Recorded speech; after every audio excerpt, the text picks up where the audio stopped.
Good morning or good afternoon, wherever you are. Those of you who have arrived already, I'm going to chit chat for just a minute until everyone that I know has signed up is going to be here. I love this topic. I can't believe how excited I am to deliver this particular topic. And maybe it's because love has always meant so much to me and it's been so important in my life in so many ways. It's caused me a lot of the greatest hardship. But, there's something about when you embark into a relationship that it just makes life feel a little bit more alive, and we feel like we're more capable of things. Whether that's right or wrong, good or bad, different spiritual teachers will tell you different things. But I feel like relationships are mechanisms for growth, among other things. And one of the things we'll talk about today as I get through the presentation is how important it is that we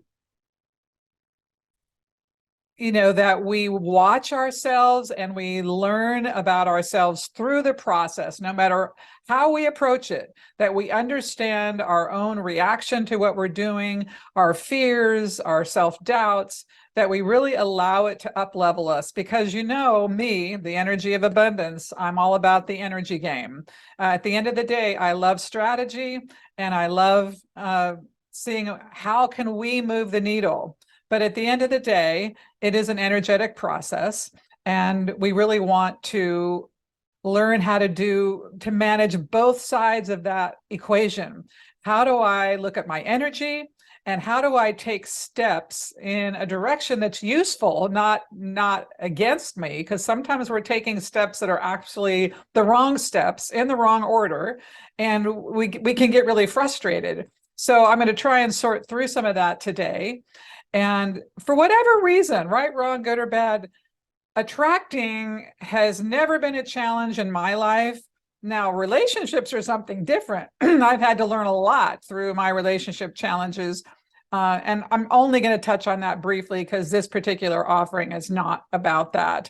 And also, it's important to know this offering is done with the idea of women, but it's still similar for men, and I do touch on that moment, at one point in the process.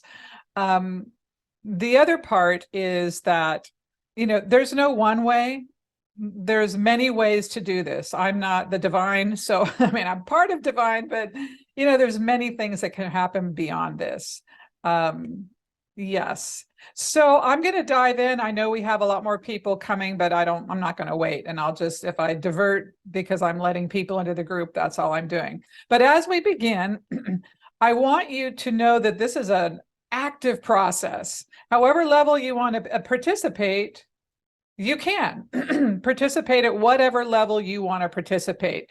But as I go through the content, I would like you to be thinking of your own answers as I pose questions, because once I finish the presentation, I want to help you as much as possible get out of your way, because most of the time that's most of the issue when we're not attracting love or it's not happening for us, that we're in our own way. And I want to help you see how you're shooting yourself in the foot, what's not working. And then you have power. You have the power to choose how you're going to progress forward. And again, there's no right way, there's no wrong way, but there are things that work.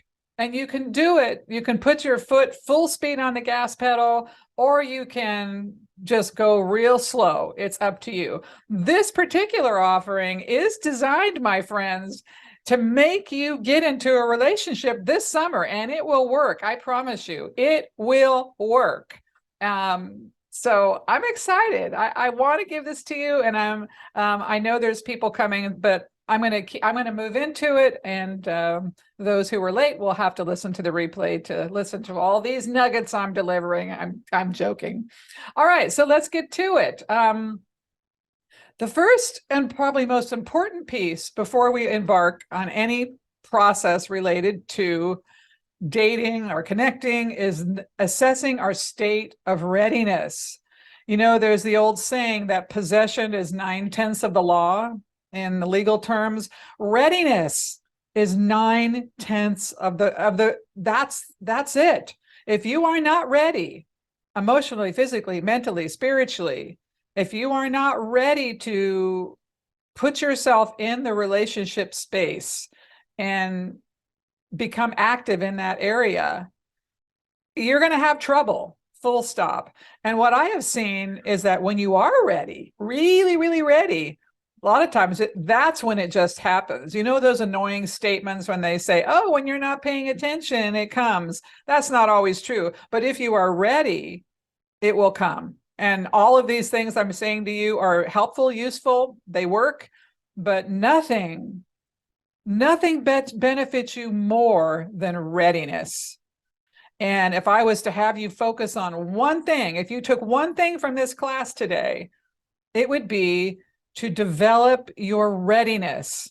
And that will take care of everything else for the most part. But let's talk about what readiness looks like. And this isn't everything, but these are some of the hot points.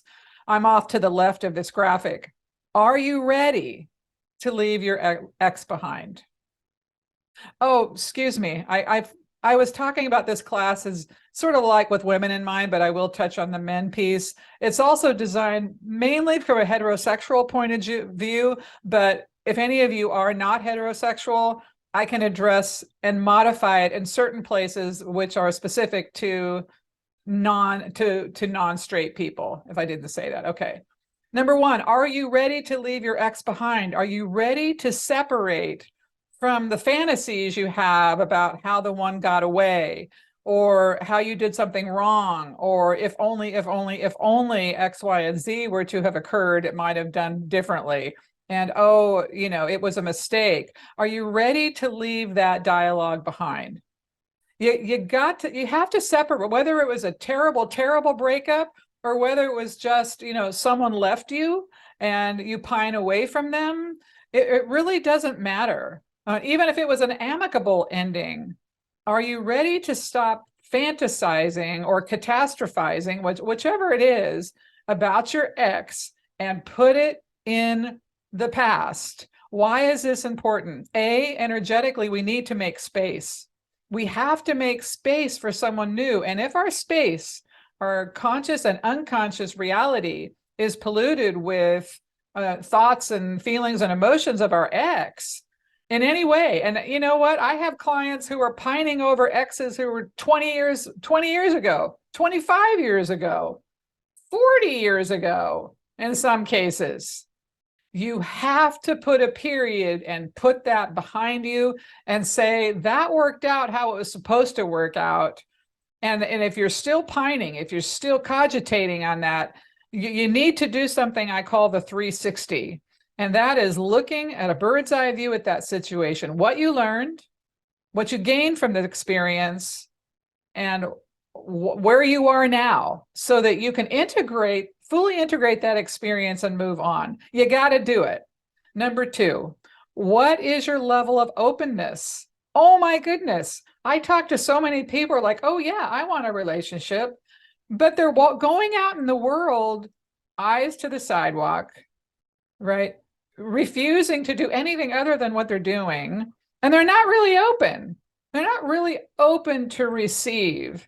They're like, oh, person should just knock at my front door essentially and say I want to marry you or let me date you. But there really isn't a true level of openness. So I want you guys to think about, how open are you actually?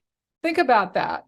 And this is for those of you who just joined. I'm saying, as I talk along through this content, I want you to be thinking about what your answers are to these questions. It's not perfection here, but I want you to start to formulate what you think your answers are about these questions, because when I get to the end of the presentation, as many of you want to, get in the hot seat, I'm going to try and help you get through that. Let's get over it. Let's move the needle here.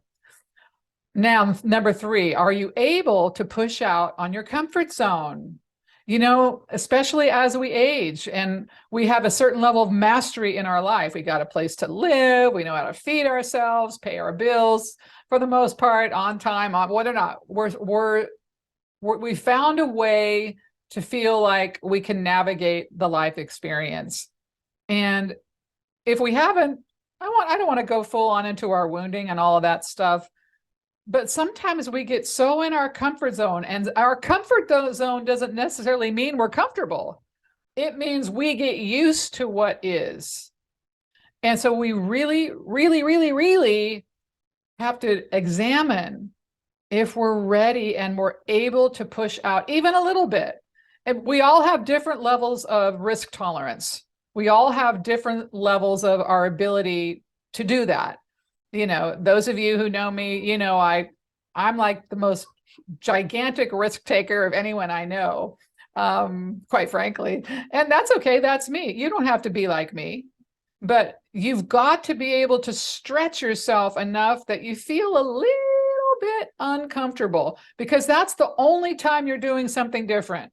If you're not feeling a little bit uncomfortable, a little bit uneasy, you're not doing anything different. Now, look, it doesn't have to be uncomfortable, like, oh my God, this is terrible. No, it just means if you're pushing out a little bit, you're going to feel a little bit invigorated. You're going to be like, oh, this is different. I haven't tried this before. Oh my goodness.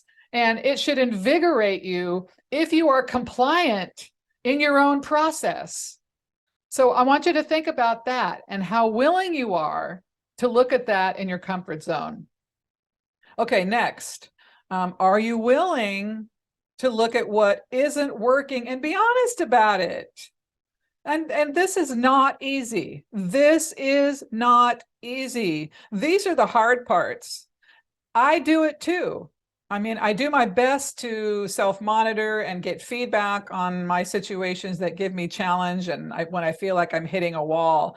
But if you cannot be honest with yourself about what isn't working, and you're going to stick to what you're doing and say, no, this is how it's going to be, and not admit that what you're doing isn't working, then you get what you get. So being honest with ourselves is a gift we give ourselves, you know, and sometimes we get scared because we're like, oh my God, I've been doing XYZ for 10, 15 years. Oh my God, I'm such an idiot. How could I? Oh my God, I'm so stupid. We think that we need to go that direction and criticize ourselves and put ourselves down because of what we didn't know, or, you know, that we blinded ourselves temporarily. Don't do that. There's reasons we built up walls. There's reasons that we took a certain path. Life is freaking hard. You know, we like to look at all these memes and all these motivational videos and going, oh yeah, life is grand. And it is in the big picture, but I'm telling you, you know it. You know that I'm speaking the truth to you here. Life is freaking hard. Everybody has it hard. Nobody has it easy. Even people we think have it easy because they have more money or they're more gorgeous or whatever the thing is. Every person on this planet has a cross to bear, to use a Christian reference, right? So learn to be honest bit by bit, piece by piece. And every little piece that you can digest and see something and own it to yourself is going to serve you, I promise you. Next, are you physically and emotionally ready to partner? And look, you don't have to be 100% healthy to attract a mate. It's not about that. You don't have to be 100% emotionally available to attract a partner that's suitable. You just have to see where you are, be able to embrace yourself where you are. There's not a bunch of negative inner narrative going on that's tearing yourself down, and look for love for yourself and from others. We're trying to meet an external standard most of the time, and that throws us off often. But you want to look at this. Am I actually physically ready? And by the way, that includes, is there space in my life? Am I so darn busy 24/7? How am I ever going to date somebody? I remember this man I had in a love class one time. At the time, he's probably 25 years now, but at the time, he hadn't been in a relationship for 17 years. And I'm like, well, you know, if you're going to date a woman and try and progress, you're going to have to see her once or twice a week. And it's like, oh man, I don't think I can do that. He had built a life in such a way that it was somewhat full in a certain way, but he wasn't willing to factor in that he has to make time for it. And that's the other piece here. We have to make a space physically, emotionally, mentally. You don't just get it. We only think about, oh, we're going to make out, we're going to have sex, we're going to have somebody to eat with, we're going to have somebody to pick us up from our doctors. We don't think about what we have to give. We only think about what we can get from it. So you're going to really have to look at that piece of your availability to be in a relationship. It's really about someone giving you the opportunity to love them. It's not about what you're getting, about someone giving you the opportunity, and are they an appropriate match? So as I said at the top, I want you to think about this. What do you think you want? In addition to all of these things, you're answering these questions, but what do you think you want right now? Because a lot of us have an idea from that was either based on someone from the past or an experience from the past, and it's not present time with who we are now. So let's work a little bit to make sure what you think you want is actually what you want. Actually what you want. And so there's no right answers here, but be thinking about your responses to these questions. All right. And this is just more just driving home the points that I think are so critical. That are you ready to intentionally engage with your life as it pertains to love? We've been taught that it should just happen. And look at when we're younger, 20s and 30s, think about what's happening in our 20s and 30s. We've just come out of our teen years. We're experiencing independence. We're learning who we are. We're traveling a lot. We're trying new jobs out. We're going to bars and clubs, and we're learning different talents. We're just putting ourselves in all kinds of situations where we're going to meet people, right? We don't tend to do that from 40 on. We don't tend to do that. We tend to hunker down in the little world that we've created and never step outside of it.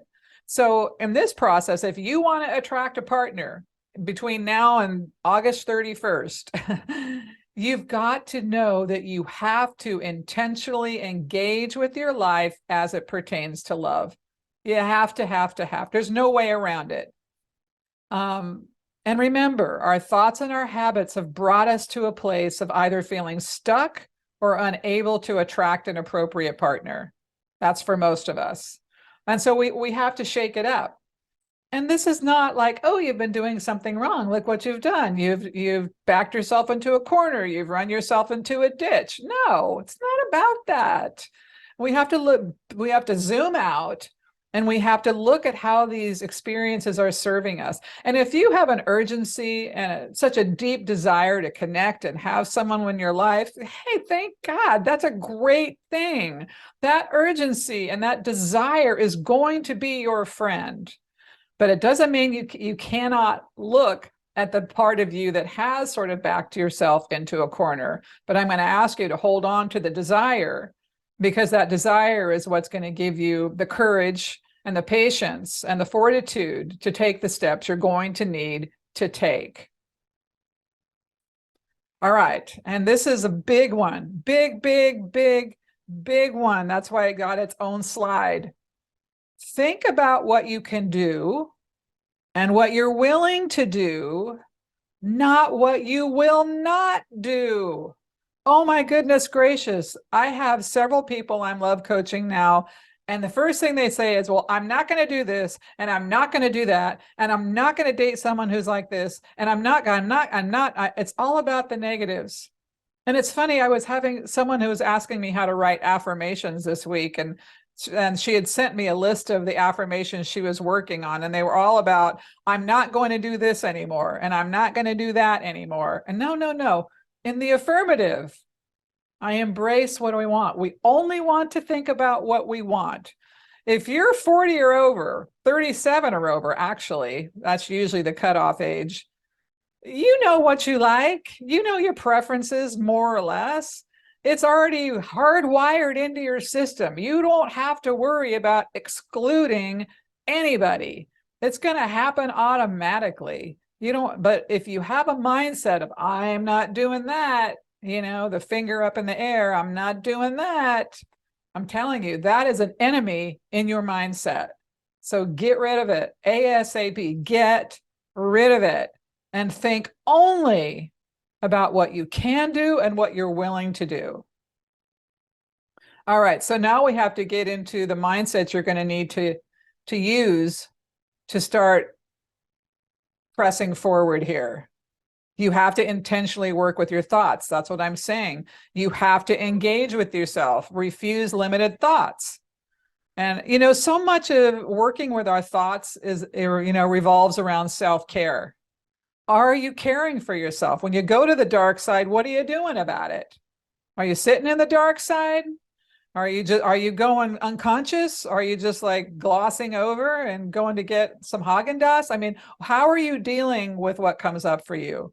Because we have to retrain our brains and refuse limited thoughts. I provided this little graphic, what I thought was really cute. I mean, they call it mindfulness in this day and age, but paying attention to your mind, body, and being the present moment. Focus on one thing at a time, meditate, exercise, slow down, give feelings space and time, write about it, breathe.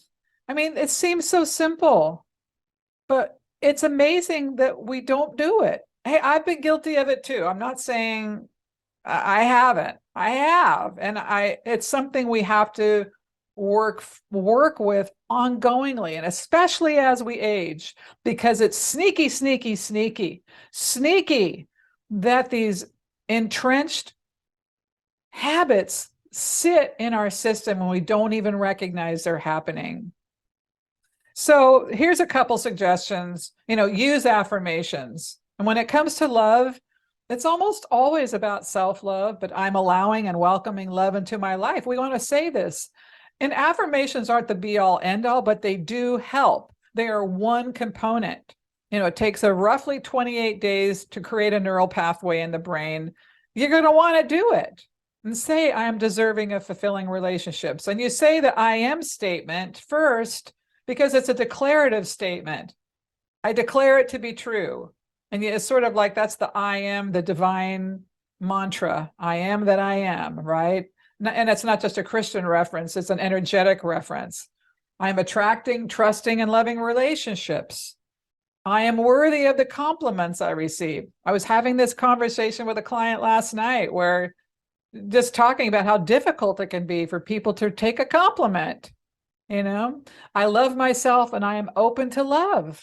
I am open and ready to find true love. I deserve love as I am. I deserve love as I am. None of us are perfect, and we're never going to get there in this lifetime. We all have issues, every single one of us on this planet. And some of us hide them better. We put on a face. Oh, look at this. My clothes look this, and my hair is that, and this and that.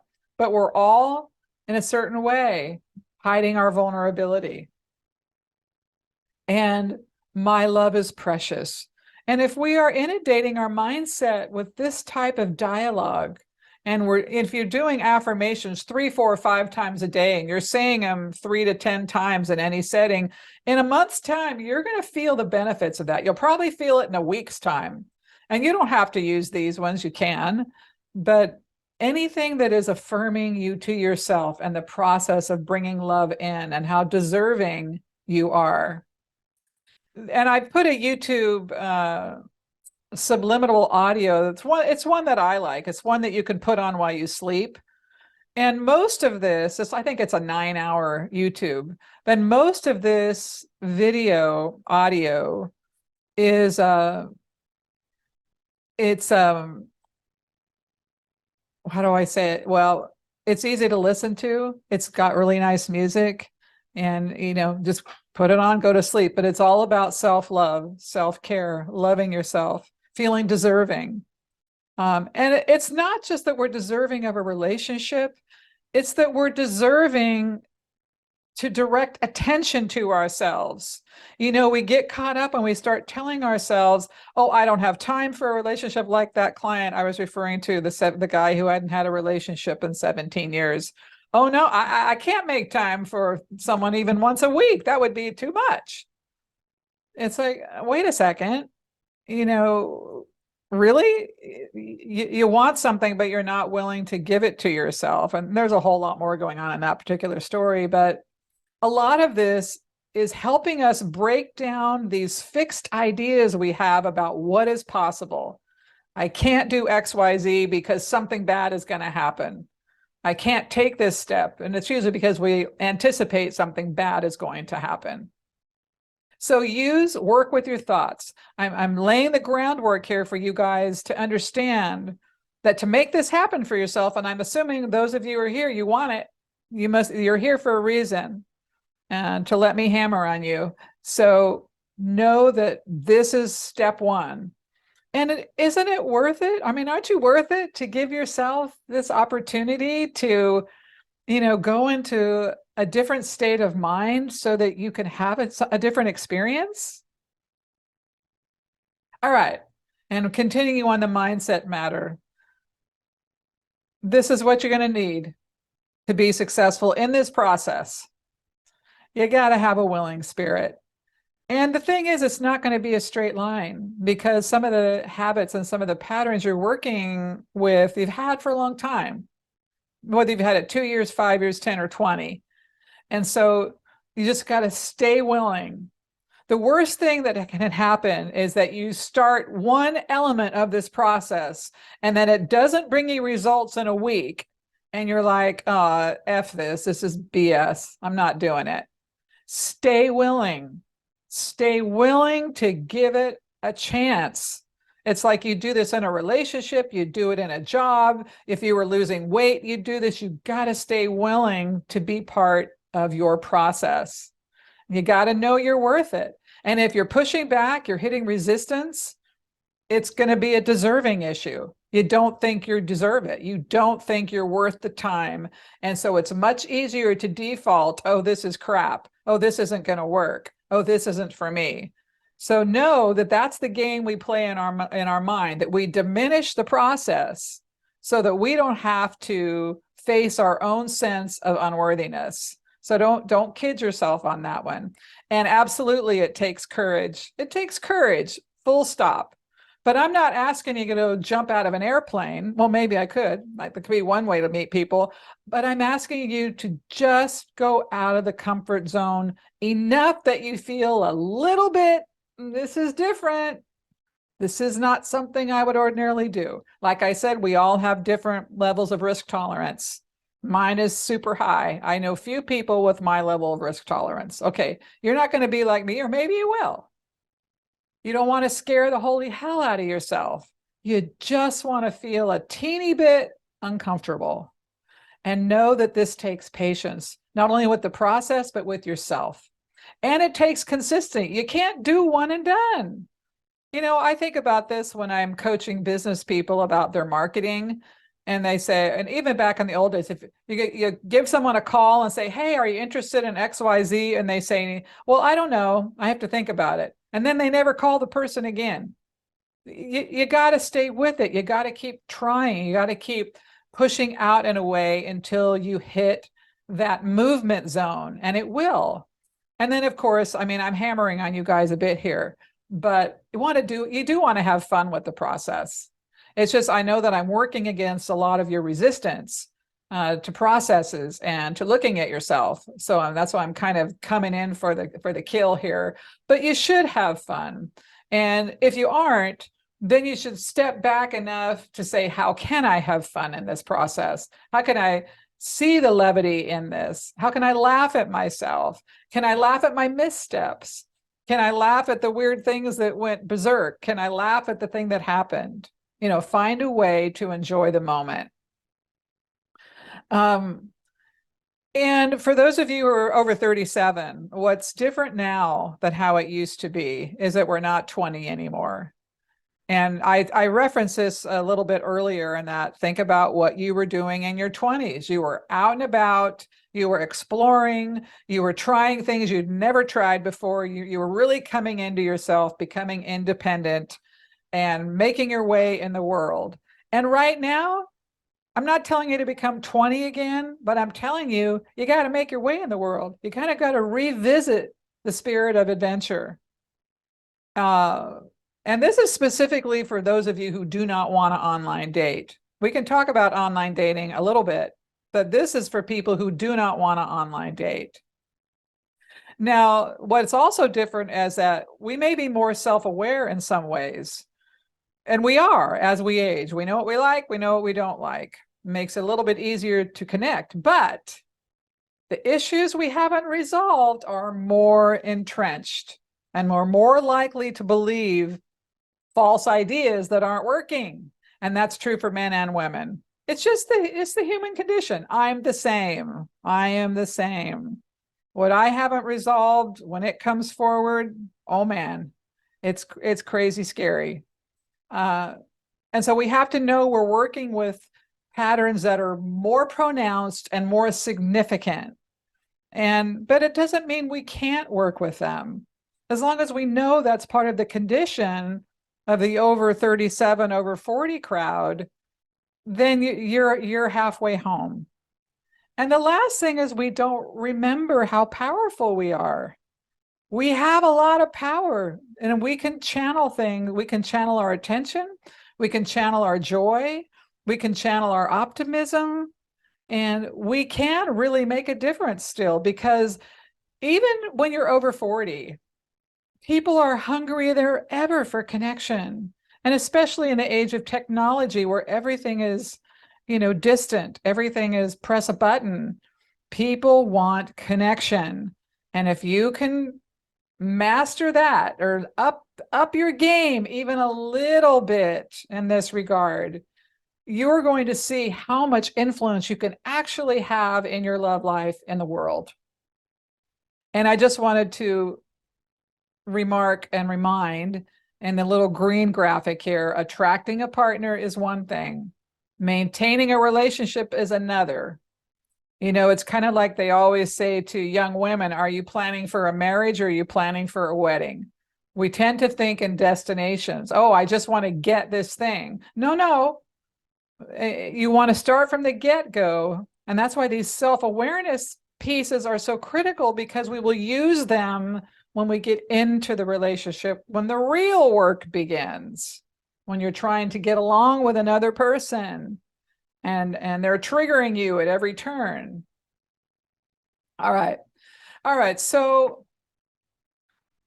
and this is really piggybacking on that comment about attracting is one thing, relationships are another, but it is part of the dating process. Men need to remain in their masculine and women need to remain in the feminine. Too often, what I see with women, as soon as they feel like a man is into them, they start ordering him around. The expectations start coming up like big time. He needs to do this, you need to do that. And if he doesn't, and you better come, da, da, da, da, da. You don't want to get in the pushing energy business if you want to really develop a connection, or you're going to have 2 dates and be done, okay? Stay in the feminine, because it's actually, and I'll talk about the men momentarily, but for women, your feminine energy is the expression of your true self. And when you let it shine, your energy will make you bright, and it makes you playful and transparent, because communication, we're the communication leaders in the relationship. And when you're letting him have fun with the process of developing intimacy, he's much more likely to come closer to you, because it's that authenticity of transparency and showing the delightfulness of your goddessness that allows your partner to be vulnerable with you. If you start ordering him around and controlling him and putting a whole list of expectations, you're gonna squash it. You're gonna squash that flame.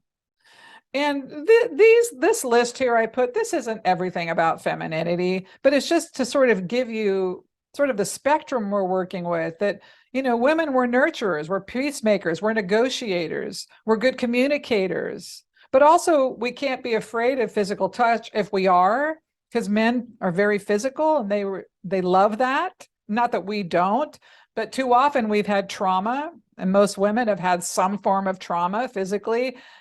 And if that's not resolved enough, you want to work with that, because that's one of your best assets when it comes to having communication with your partner. Be true to your instincts, work on self-love, express empathy, be playful, release control. Oh my goodness, I tell you, I am the biggest control freak, but I know it. I know it. And so I work with it. And I try and stay intentional with how controlling I am so that I can step back from it enough to let my partner have his experience. And for men, same thing. We need men. Men need to remain in the masculine. Don't let some woman push you around. Don't let that happen. You know, granted, masculine energy is giving. You're problem solvers.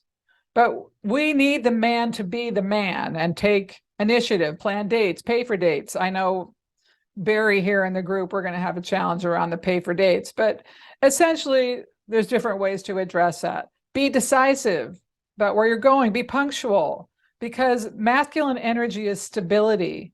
It's commitment, it's leading, it's protecting, it's serving, it's providing. And then for men, you have to make time for your hobbies. You can't give up yourself to be with a woman. And I know women, we're so controlling and we require so much from our men that we don't want them sometimes to have friends. Oh no, what are they going to do with their friends? They're going to go out and sleep with other women or something. So men, you have to maintain your own identity. You've got to be able to show your emotions as well as being protective of your partner when called for. And men have to think long term, because so often men come into situations and they're like, oh, well, we'll see where it goes. I don't know. They're like immediately, but you have to, trying to push the woman back because they know the woman wants a commitment. But if you come into it thinking long term, the woman's going to relax because she knows you're taking her seriously and her feelings seriously. So you got to get over your own fears of commitment and your own fears about being locked in. And a lot of that comes from when we give up ourselves to a woman and stop maintaining our own identity. Just be honest, respectful of her boundaries, be chivalrous. Women love that. Be honest, stick to your word. And most importantly, I've said it 10 times, don't be afraid to say no. And I'm not telling you to ignore your woman's request, but we cannot give up ourselves, man or woman, to our partners every whim, because they have an anxiety and they want us to feel a certain something. And so I hope I'm making my point here, but women stay in the feminine. Don't drive the relationship. It's an exchange. It remains an exchange, especially in midlife. You are not going to find very few men in midlife who are going to put up with you trying to drive the relationship. Most men over 40 have been married. They've had kids. Even if they haven't, they've been through breakups. They've had women who've tried to control the heck out of them. They're not going to go for it. They're not going to have it. So work on your feminine, and it's a non-issue, and it feels better. You like feeling like a woman, the goddess that you are. We can talk about that more if you need it. All right. So here's where we're going to get into what your to-do list is. And you're going to get to know yourself again, or you're going to get to know yourself in a new way. And I sort of intimated to that when I was talking about the 20-something era, when we're out and about and we're doing things. And this is what you're going to want to do over the next 8 to 12 weeks. So you're on a plan here, and I love structured plans, but I call it the 3+3+3. Start with 3 talents you have. Whether you're a musician, whether you're an artist, whether you're into physical fitness, whatever it is, 3 areas of things you like that you have. Get involved with those, or do 1 a week or 2 a week, as many as you can do, but no less than 1 a week. Do one thing you have and make a point to go out and exercise that in some way, express that, explore that, push out on it. Maybe you already know what that is, or maybe you have to remember what the talents you have that you have liked, but you need to engage with your talents in some way. And you need to do so with the mindset of openness and that we talked about before, that you're opening and you're ready to receive, but you're going to go out and explore your talents. Then you want to do 3 things, and up to 3 things in a week, or if it's only one, it's one, but you don't want to miss in a week. You want to do one thing you'd like to try.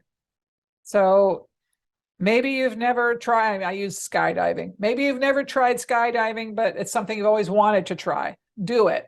Put it on the list and do it. Put it on the calendar, make it happen. But you want to have 3 things you'd like to try. Go do it. Then you want to identify 3 things you've never tried or didn't think you would or think you'll hate, right? This is where you're really getting out of your comfort zone. You want to look at those things. You want to say, did I just, block these things out and say I would never do it because I think it's not for me? I mean, is that what you're doing? You want to revisit it and actually try it, and actually just double check you don't like it. Just make sure, but try it. And then in the graphic, do it again. When you're done with those 9 things, pick 9 more. And this is your work. This is what you have to do. You're getting to know yourself again. You're trying things. And here's a whole bunch of things that have nothing to do with online dating. For women and men, we'll talk about it a little bit differently, but some of this is for men as well. For women, you're trying to meet men, go to a gun range. And maybe you're saying, I hate guns, I don't want to do guns, or maybe you like guns, I don't know. Go to a flippin' gun range. It's going to be 95% men, at least 90%. And they're going to want to talk to you, especially if you're struggling at all. Try a gun range, try an archery range. And then another thing that's really up and coming is cooking classes for singles. There's a place called Cozy Meals. That's a national thing. And the store, Sur La Table, they all do cooking classes for singles that are designed to date. There's also dance classes for singles. It's not as prevalent, but they're around. For women, eating out at steakhouses. That's, men eat way more steak than women, okay? Eating out at the restaurant at a country club. And some of this depends on the type of individual you want to meet. If you're looking for affluent men, these are the kind of places you're going to meet them. So even if you don't have a membership at a country club, you can almost always eat at the restaurant there. And by the way, some of these things you can't just do once. I know I was watching on TikTok about a week and a half ago. The guy was like, oh, I heard that women are looking for men at Home Depot. And he went and hung out at Home Depot for a day. Well, this is what I'm saying. You can't just try things once, because he didn't meet anybody. And I don't know what day of the week he went there.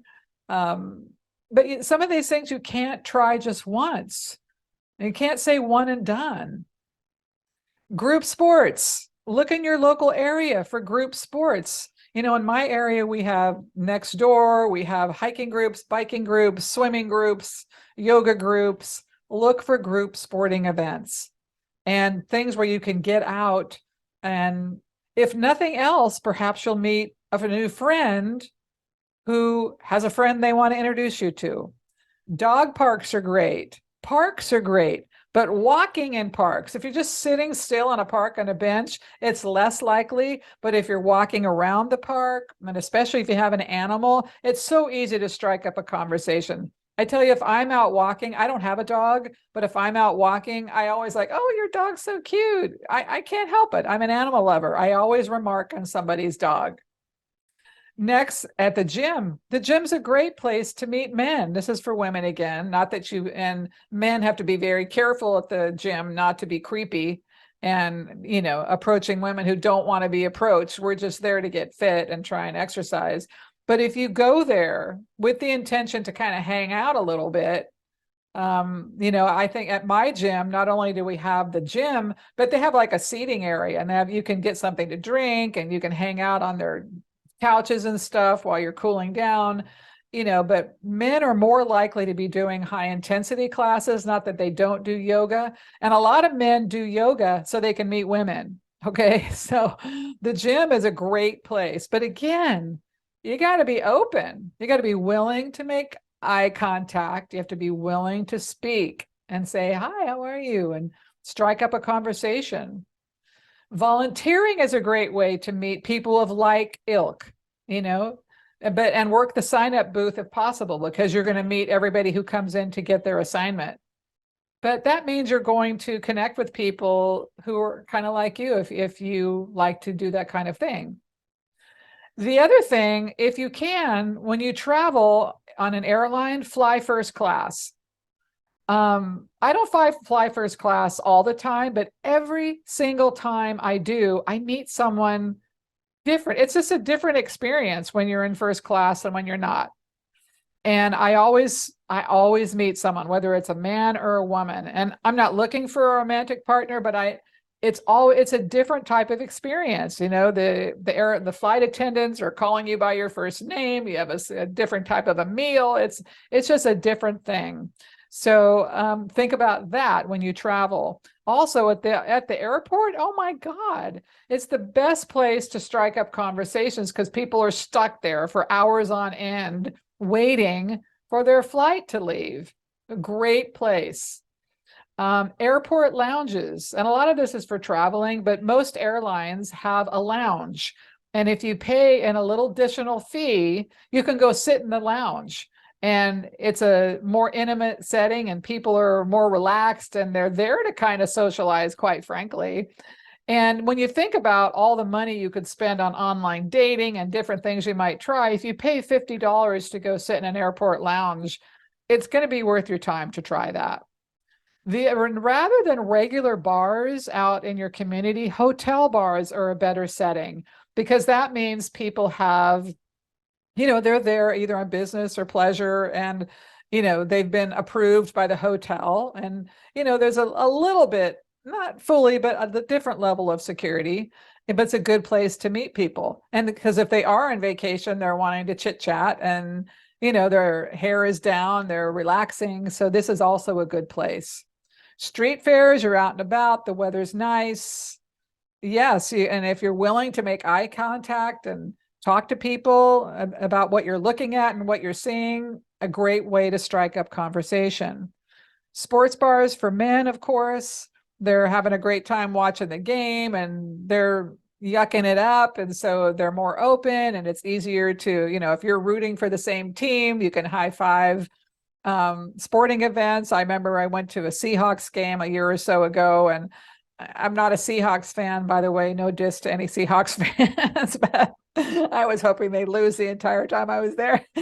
But all the people around me were like, yeah, yeah, yeah. They were high-fiving me, and I could have cared less. I'm like, lose, lose. I'm sorry, Seahawks fans. But anyhow, great place to meet men. And then other more networking events, even if it's business, Chamber of Commerce meetings, whatever the networking events are for your particular industry. I'm telling you, there's a lot of men in these situations, especially real estate networking events. Adult education classes, again, we're pushing out on ourselves. What do you want to learn? Maybe you want to learn a new language. Maybe you want to, I think something physical is probably a better idea, or but any type of adult education class. I rarely speak to someone who takes a class who doesn't meet somebody in the class. Spiritual classes tend not to be the best for women because they're 90% women. And so, you can meet women and your women might have men friends, but you want to think about classes that might be for men. Beer making classes. I don't drink beer. I'll never drink beer. It's gross to me. Men love beer. For not all men, but men like to make beer. So think about a beer making class.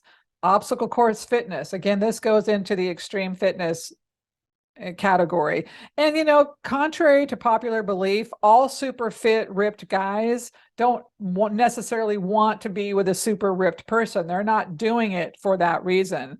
Guys who are super ripped are really just about their own fitness. I mean, there's a small percentage of guys who are wanting some really ripped woman, but they're the younger people. Most people who are 37 or older are doing it for the fitness and because they love it. It's their own standard and they don't project that onto others. Another way you meet people is through private clubs. All cities have private clubs. So you can Google this in your own area, and there's usually a fee, but there's a kind of a qualification process. There's a place for you to go to hang out, or you can eat. Sometimes they have speakers or whatever, but it's more of an exclusive or secure type of setting where there's not exactly a screening process, but you're likely to meet people who are of the same ilk you are. And it's different than just going out in the public. You have the shared experience of being in a club setting.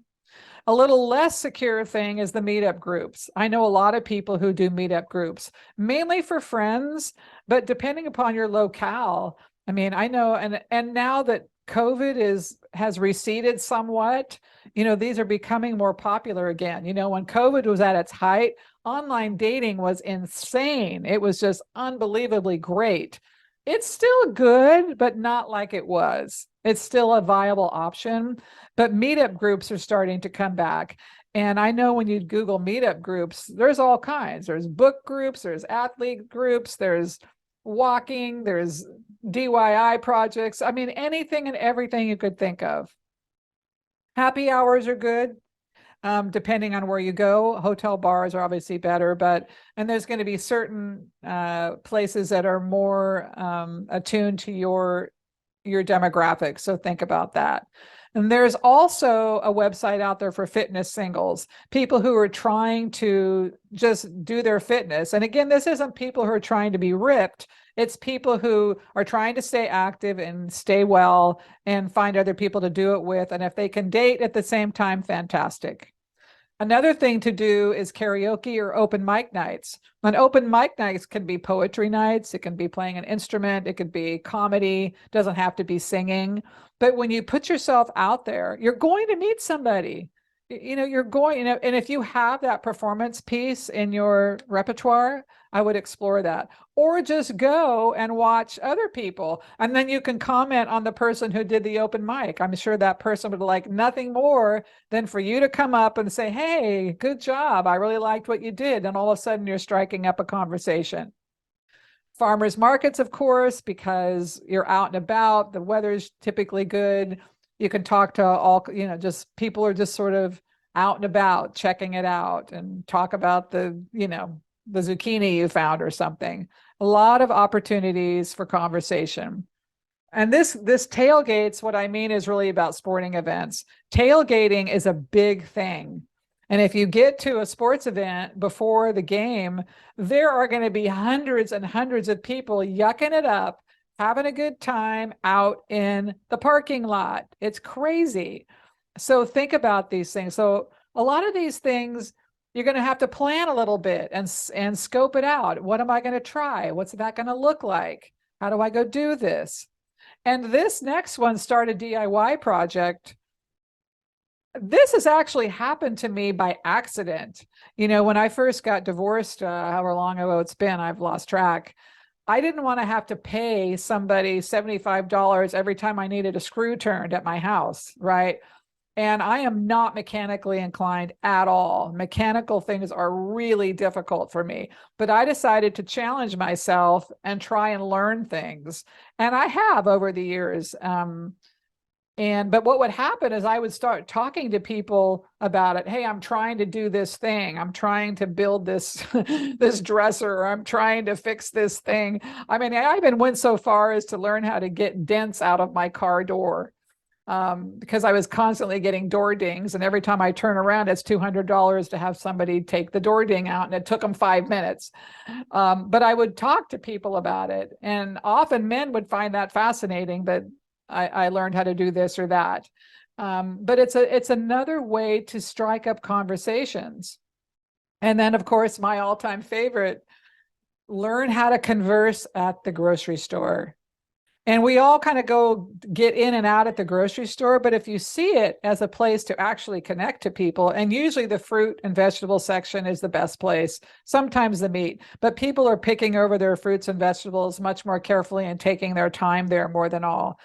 You might have to go at different times and you might have to do it repeatedly, and you have to develop the chutzpah to talk to somebody. And usually with men, it's really, wow, what do you think about this tomato? Or could you hand me that cantaloupe? Or have you ever tried this dragon fruit before? Or, and with men, a lot of the times, give them something to do. Let them know they're helping us. Oops, I dropped my banana. Could you pick that up for me? Just the smallest thing of opening communication, because like I'm saying, everybody wants connection. Everybody, but we tend to have our heads down at the floor and just sort of getting through public spaces without really acknowledging one another.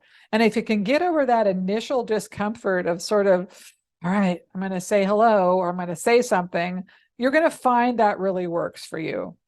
So these are the things, all of these are viable. And for different, whether you're gay or straight, many of these will work.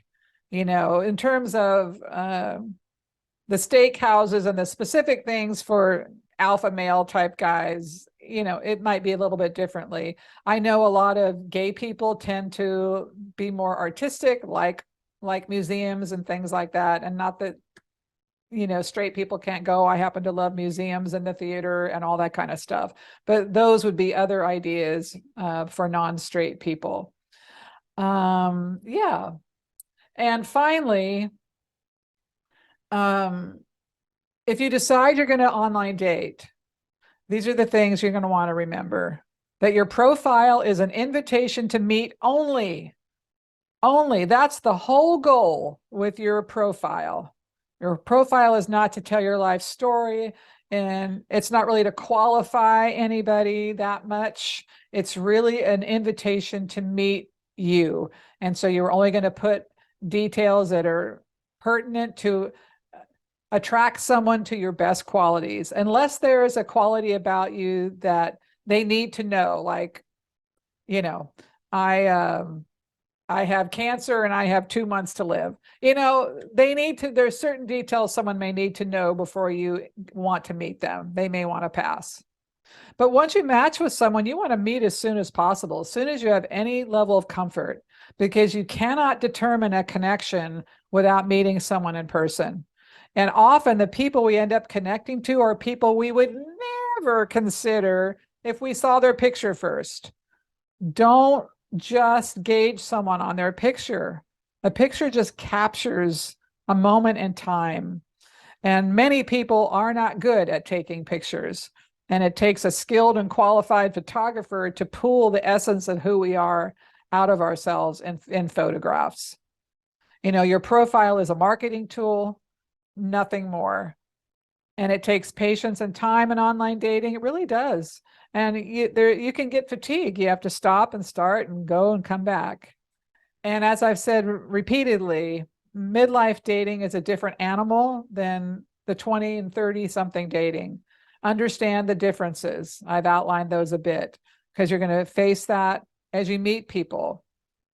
And again, we want to have fun. I know I'm hammering on you, but you want to have fun. You can't take it all too seriously. You can be serious about your relationship goal, but don't be serious in the moment. You want to show your levity and your playfulness.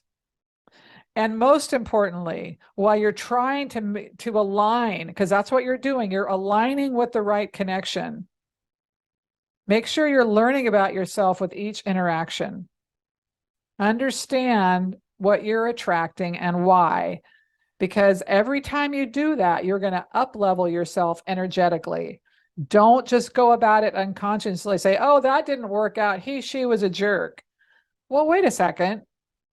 Were they really a jerk? Or why did you find that appealing? Or what do you know about yourself now that you didn't know before? Because there's always something that we can do to add to our energetic balance.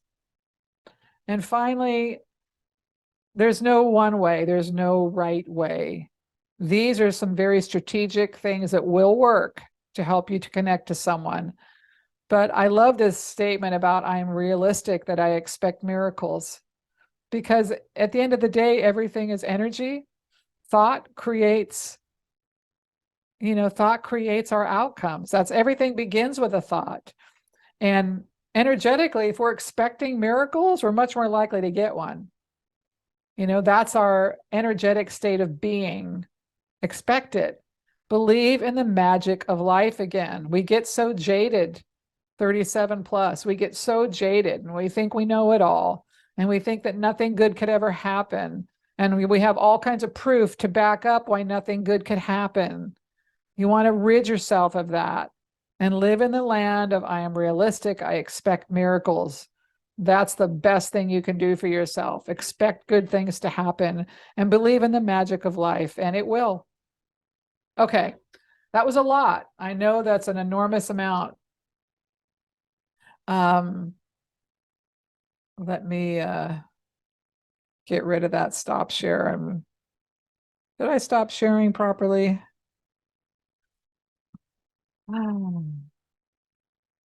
I think so. Okay, you guys. That was a lot. I know it's a lot. Let me see if I stopped sharing or not. Yeah, I stopped sharing. Okay. So I asked you to think about various questions depending upon your level of urgency and desire. If you want to drill down on something or ask questions about anything I offered to you, or troubleshoot things I've said, or, disagree with anything I've said, or just really try and see how you specifically can move the needle or why you think you can't do any of this, let me know. Let me get my chat room up too, just in case you want to go that way.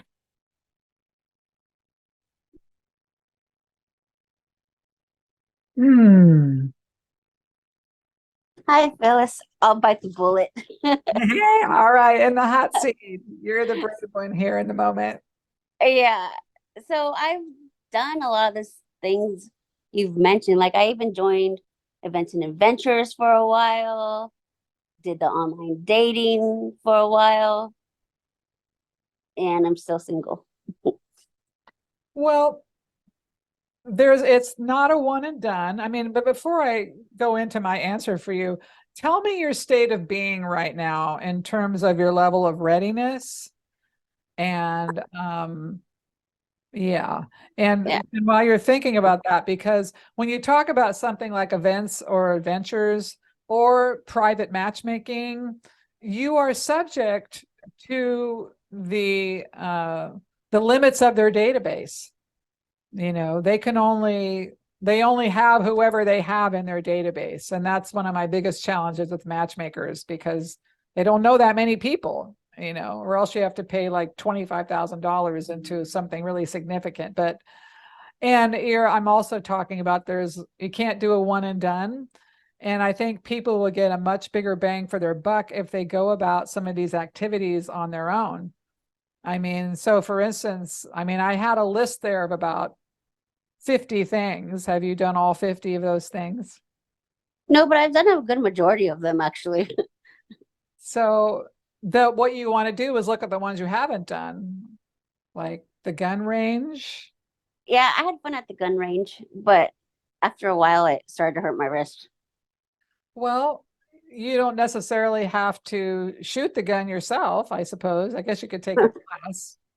But again, you want to look at what you're willing to do, not what you're not willing to do, and make sure that you're feeling a little bit uncomfortable. And I would say, because I have known you a while, you've been going through a lot of different personal things and you have been up leveling your experience.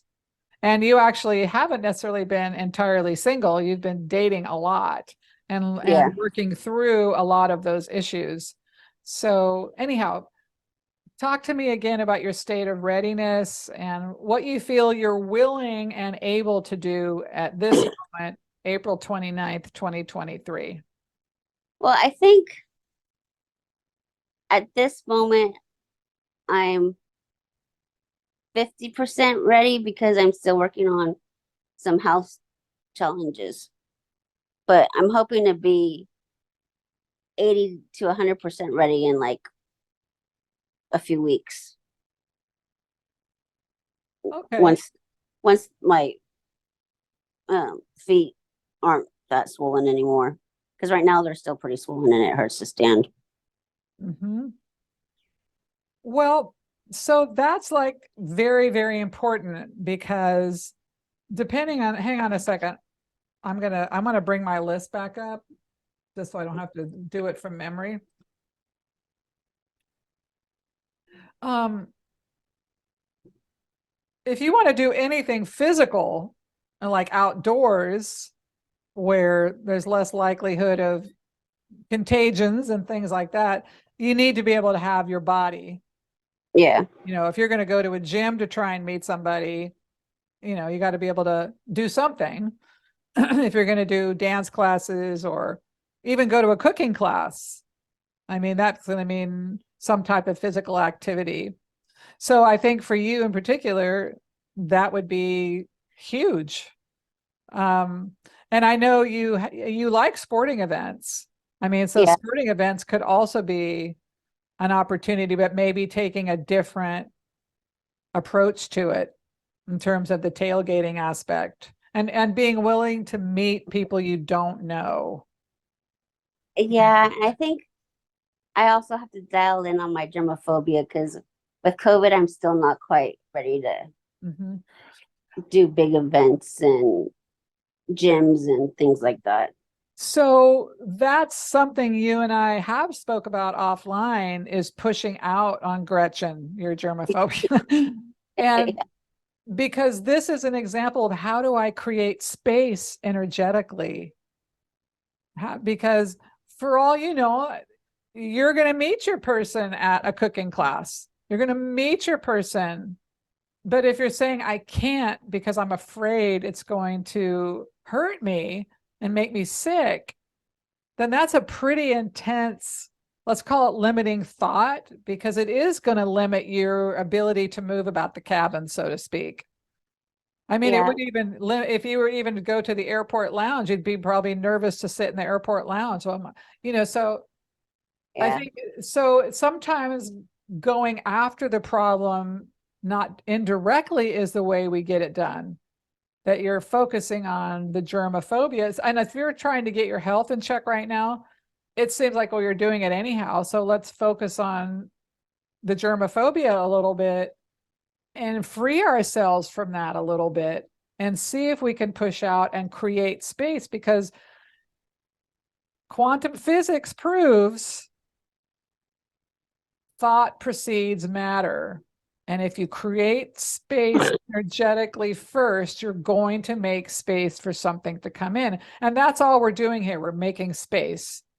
And that's just something we brought up in terms of the germophobia. So how can we push out on that? And if you're gripped by two hands with it around your throat, let's just get one hand.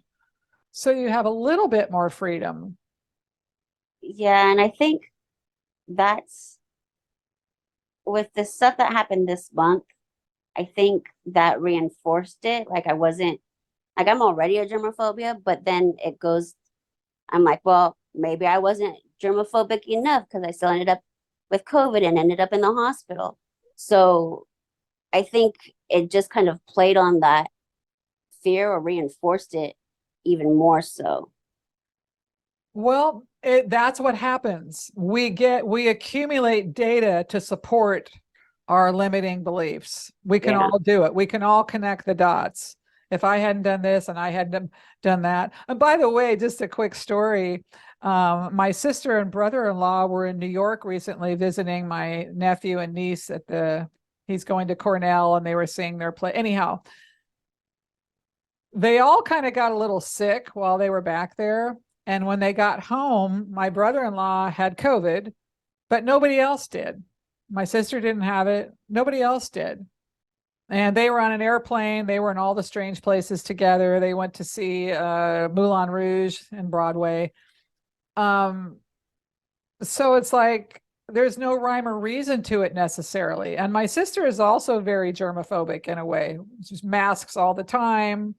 And she's a little bit like you in that she takes a steroid several times a year to deal with her lungs. So she has some of the same stuff you have, but she didn't get it. He did, but my niece and nephew didn't.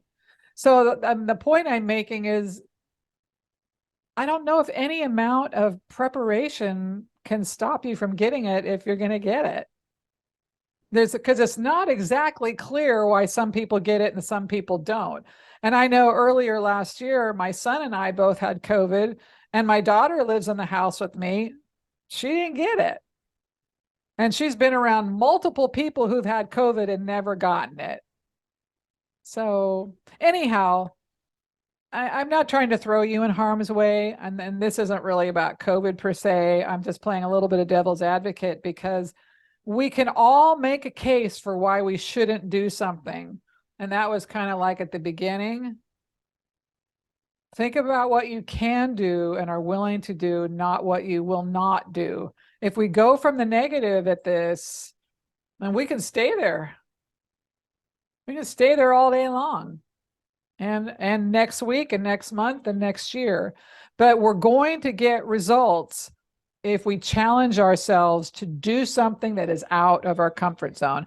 So I'm just going to encourage you, whether it's with me or with, Donna or another practitioner who has the ability to get inside your brain, whether it's Vortex or some kind of EMDR or whatever, and see if you can work that issue about germophobia, because it's not really working for you. And the idea that you're not bearing down hard enough on yourself and isolating yourself even more. I mean, what are you going to do? Be the bubble girl? Like on Seinfeld, the bubble true. boy? You're going to be Yeah. in a bubble in your house? Yeah. I don't know. So that's the best thing I can say about pushing out on that a little bit. Okay. Yeah, I do like archery. I know you're Anyone hating that answer. I can feel it. He's like, oh, go to hell, Phyllis. Go to hell. Go to hell. No, I know you wouldn't say that to me. But Yeah. even like, I know how kind and gracious you are. And, volunteering, you to be able to work a sign up booth, but maybe you'd be uncomfortable working the sign up booth because you're afraid you're going to get germed upon. Yeah. Exactly. So unless you're going to just do online dating, then everything else here is out. And online, as I said, online dating is still a good option, but it's not as robust as it was during the actual COVID period. Oh yeah, I went on a lot of dates through online dating. Yeah. But it does, and so if online dating has run dry for you, then it's time to completely revamp your profile. It's time to come at it with a different mindset, kind of really do some energy work around cleaning out what has been and what has happened, and sort of press a real reset on the energy you're using to online date. And I probably wouldn't put my profile back online until you have reached that 80% and you're ready to have fun with it again. Yeah, I took my profile down last October. Well, you've been dating. You've had Yeah. at least one relationship that's pretty serious and could still be. We're not entirely convinced that's a done deal, but Yeah. and so you're not exactly, and that's my other question when we talk about availability, which was one of our first questions. Are you physically, if you were to start online dating too soon and that person comes into your experience ready to partner, what happens to everybody else you're dating? Yeah. That's true. So you want to make sure you're really done with that person. And there's nothing wrong with you like dating for fun. I mean, some people out there are like I'm only casually dating. I don't really want a relationship. Okay. If that's your case, maybe you're casually dating too, just to see. But just really know what you have available what you're willing to do, but also work on refusing these limited thoughts. What can you do to work with these limiting thoughts that tell you you can't live your life? And I would encourage you, and everybody can have this PDF, but for these links, but that nighttime subliminal audio, it's a really good one. And so you can kind of work on those thoughts while you sleep. Thanks. I'll check that one out. All right. Don't be mad at me. I won't.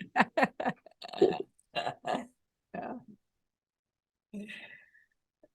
Anybody else want to go on the hot seat?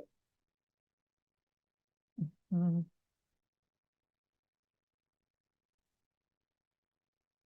And even if you don't want to be in the hot seat, I'm curious what you thought, or if you've seen yourself in the things I've described and how it was outlined.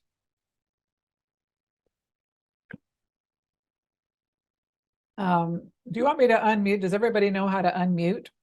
Are you having trouble unmuting? Let me see. I'm going to unmute everybody. No, I'm going to go through everybody one by one, just in case you're having trouble unmuting. Oh, I'm having trouble with that even as well. I know how to unmute. Oh, hey. Oh, are you at the Center of Spiritual Living right now? Yeah. Okay. Setting up for tomorrow. So what do you think, Bear? I thought I thought it was a good presentation, and there's some things that I'm especially the 333 things. I enjoy that. A lot of times when I deal with people, I've yet to find somebody to do this, is I have them keep a 3x5 card and write whenever they think of something that they would like, write it down, and then get into a group or a meeting, a client meeting. I go through that. I want to go through that list, and I can see what would really trip their trigger or not, and help them get there. So I've done that. I would like to see. I mean, that's part of the same thing, is what you're talking about. Is find those things that you enjoy or like to do, and let's figure out a way to do it. Then, if it's kind of like I can see what would really get them going, and maybe help them go there, and that I've always liked it, but as yet nobody's done it with me. So, so I like that idea. I want to do it for myself. I've actually started doing some of that. Obviously, from the last meeting we had, you can tell I kind of have, but I'm still working on that. So Awesome. By the way, everybody, if you're in the core support group on Facebook, feel free to track your progress and make comments about your process, and I will be happy to respond, so you don't have to do one-on-one coaching per se, but if you're in the core support, and if you're not, feel free to join. Talk about your process and what happened, and you went to the gun range, what happened, right? You went skydiving, what happened? What frustrations you're having. So I don't want you to just feel like I'm throwing you out into the ocean, the deep water, and you don't get any feedback ever. Because I really hope that most of you here are going to try this and push out a little bit on your limiting thoughts, and don't make a case for yourself of why it's not going to work. Don't do that. Yeah. Thanks, Bear. I do limit myself. So we do, we all you do. always go, well, I want that after that, and I'm really ready. But then there's, well, because I'm like this, and this. So I go to the positive, and then all of a sudden I back up. So that's frustrating, because I know what I'm doing. No, at least I think know what I'm doing. Sometimes I'm so oblivious. We're not even aware that we're knocking ourselves down. Well, then I'd say take the easiest thing on the list, the thing that's the least scary, and just try something, get into action in some way, because then that confidence will build and the voice that wants to change will get louder than the voice that's pushing against change. Actually, I'm going to go to a birthday party later today that I wasn't really sure about, but I'm actually going to go, Excellent. so Excellent. I like it. yeah, me too. So the idea, well, I'm resolved to go. I don't know that I can stay as long as I would like to, but because I have to be up in the morning opening this place up, Well, and so I'm glad you're going. If nothing else, than to be out of yourself, talking to people, seeing what's possible, seeing if yeah, magic can happen.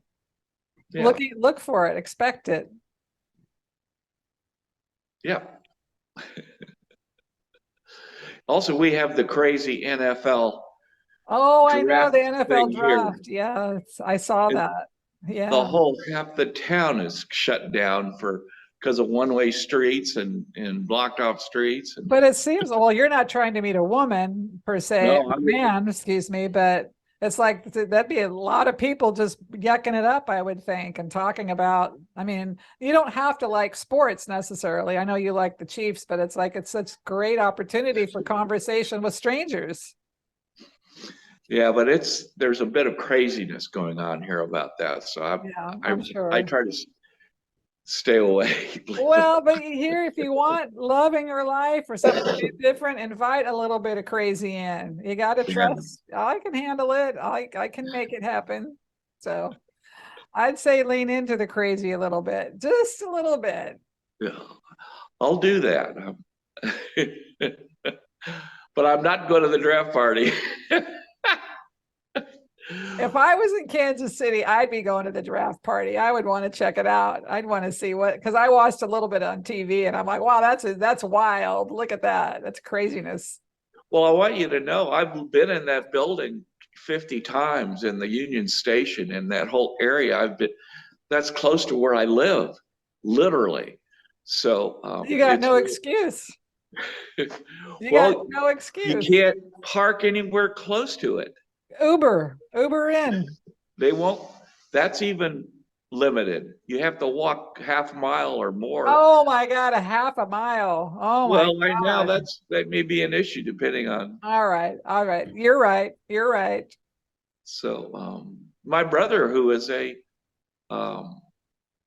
Chiefs blogger, he couldn't, he couldn't do the walking part, you know. So All right. Well, I if it were me, I'd be finding a way to get myself a little bit of that NFL draft crazy. It's an experience. It doesn't always happen there, you know. oh no, it doesn't. Exactly. All right. Danny, it looks like you're. Can you hear me, Phyllis? Hey, how are you? Hi. I'm okay. I moved to Nashville. You're in Nashville? I am. Are you doing And music down there? oh, I'm working through anxiety, but yes, I'm making steps. So I'm taking Yay. small steps. But I wanted to speak on the gym thing. Okay. I was, so I've been in Nashville for 4 months. And I was so excited. And then leaving California set in and I started getting a little depressed. So I thought, what am I going to do? Okay, I got to move some of this energy. So I thought the best thing to do was to go to a gym so I could socialize with people in a neutral space and also work through my emotions physically, So I was trying to attack about 3 issues, depression. I wanted to get a little bit healthier in my body and I wanted to expose myself to people. And so I've been going for 2 months now. And there are 3 different men that I find very attractive there. And we kind of look at each other. It's very respectful. I'm in the South now. I'm not in California. So you have to be a little bit more upfront as a woman. But just anyway, speaking on the subject in general, it does actually work. And that's a good, anybody listening now who's got the inclination. I mean, you can really help yourself emotionally, and also, you're moving through emotions, you're slowly but surely improving your appearance. I mean, granted, it's like Phyllis says, it's like not one and done. It's like it's like a journey. So it's just starting. So I'm trying to look down the end of the road, and I think, well, maybe in a month or so I might say, hey, to this guy, A month? I don't know. Well, it may be sooner because I could grow in confidence if I continue to, but it's a motivation to go too. When I feel Oh, I lazy, see. I'd be like, I see. oh, okay, well, I remember, this very tall, handsome, certain somebody was there, and hey, maybe I'll be there. Oh, guess what? There he is. And so, but in general, it just gets me thinking about the possibility. It gets me feeling better about myself. I was very wounded in my divorce, and also for anybody out there who's been through a breakup, it's been 11 years and I still haven't really worked through all my stuff. So, and that's just my story, Mhm. but anyway, Well, if and you you begin make to a work on your stuff, you make a really good point though, and I was saying it to Sonia in a roundabout way, but we don't always have to work on it directly. If you Yeah. feel like there's still some unresolved or unprocessed or not integrated stuff from your divorce, cleaning that up a little bit will actually help you energetically be more magnetic to your next relationship. So you Yes, can do Phyllis, some I as well. remember, not to step on your thought, It's just to okay. reinforce a thought that you had shared with me many years ago on that same subject. It's like, I thought, okay, it's that I find that guy attractive and he finds me attractive, but I can see myself as attractive again, because that's part of where I was suffering, right? You know what I mean? So that's why I say it might take me a month to talk to him, because I'm like, hey, I can do it. You know what I mean? I'm open, I'm receptive. It just puts me in the receptive mode again, Nice. like there's a possibility here. And who am asking myself a better question, who could I be if I was open? Like you were saying, who Mm. can I be if I open my heart to Mhm. possibility Mhm. instead of looking behind me? Because I've been doing that. Well, yeah. And so much of being able to attract a relationship means that we have to be vulnerable. We Yeah. do have to risk. Yeah. But it's the vulnerability that that's what makes them able to be vulnerable with us as well, right? Yes, The walls true. come down. So it's a two-way street. And people just unconsciously feel it. They just, when they know we're being authentic and giving something real, they feel it. Yeah. Yeah. Yeah. It's true. Are you in the core support group on Facebook? I can't recall.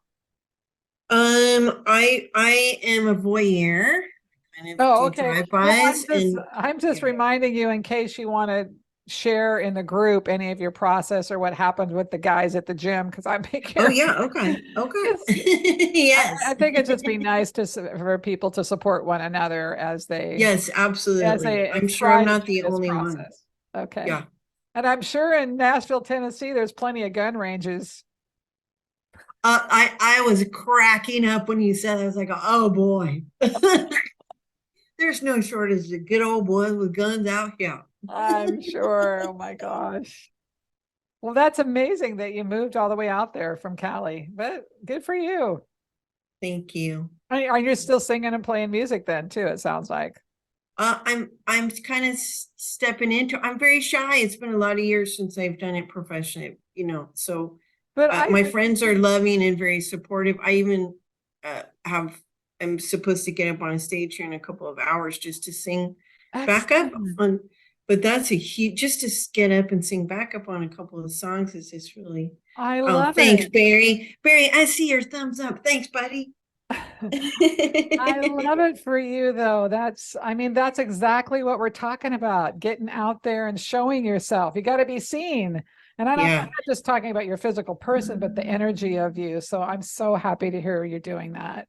Thank you so much. And it's just to reinforce, it's hard and I'm scared, but I just push myself. I just go, okay, like, what would it take for me to just feel okay about this? You know what I mean? Yeah. What would it take for me not to feel scared? Okay, well, and if I say that to myself enough times, it gets me in the car. Bless your heart. I think you're going in a really good direction and you're aware of your fears, but you're moving forward despite them. And that's the name of the game. Yeah, thank you. Well, Well, it's I hope awesome to hear I from you. can, It's been a while. So yeah, thank anyhow, you. all right, love.